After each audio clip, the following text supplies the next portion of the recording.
Ja som si všimla, že vás na mojom kanáli extrémne bavia hauly a také tie typické dni doma. Mám tu nové vintage kúsky, nové vintage doplnky a myslím si, že by sa vám mohli páčiť. Inak všetky veci sú z Temu, aby som nezabudla, okrem jednej a tu vám ukážem hneď na začiatok. Ako prvé tu mám zo Sinsei takýto podstavec a teda slúži na sviečku a môžete si tam dať hociakú dekoráciu. Ja som si ho zobrala dvakrát, pretože som chcela, aby som si tam dala jednu takú väčšiu, jednu takú menšiu sviečku. Mám tu inak ešte jednu vec, ktorá teda je zo sekáča a mám ju na sebe. Je to takéto tričko, ktoré mám z pánskeho oddelenia, prosím pekne. Stálo myslím, že okolo 7 eur a teda používam ho na spanie, ale kľudne aj vonku, keď idem na prechádzku s Bejlinkou a vyzerá veľmi pekne k sukni alebo k džínom také zastrčené.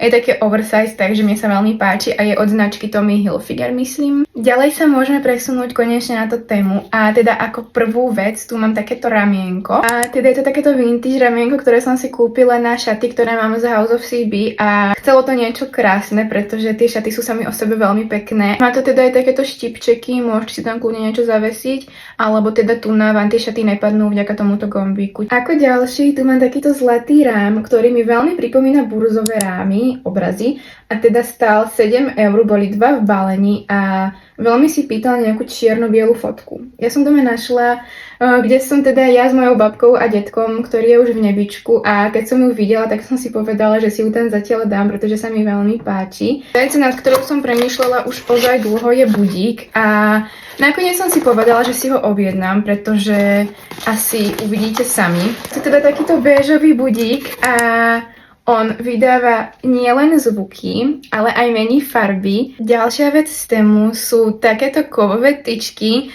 a takéto zlaté držiaky, alebo ako to mám nazvať. A teda ja to plánujem dať na poličku do kuchyne. Ja vám sem pre predstavu vložím aj fotku, pretože takto to asi moc není vidieť, ale budú také krásne orámovanie robiť okolo tej poličky. Poslednou vecou bude teda plachta na madrac a návliečky na vankúš a teda vybrala som to v takejto tmavo-hnedej farbe a podľa mňa sa to k tým kockovaným našim návliečkám bude nádherne hodiť. Ako posledné tu má takéto nádherné dve sponky a stále myslím, že 2 eurá. Sú úplne krásne rúžové a ja mám teda ostrihanú ofinu, teda strihla som si ju doma a povedala som si, že potrebujem niečo, aby mi nezavadzala niekedy, keď budem potrebovať sa jej zbaviť. Ona sa dá krásne iba vlastne zastrčiť pod tie vlasy a není vidno ani, že ju mám, ale povedala som si, že by to chcelo niečo, čím si ju zopnem. Tak to bol teda celý haul a môžeme ísť na toto dekorovať.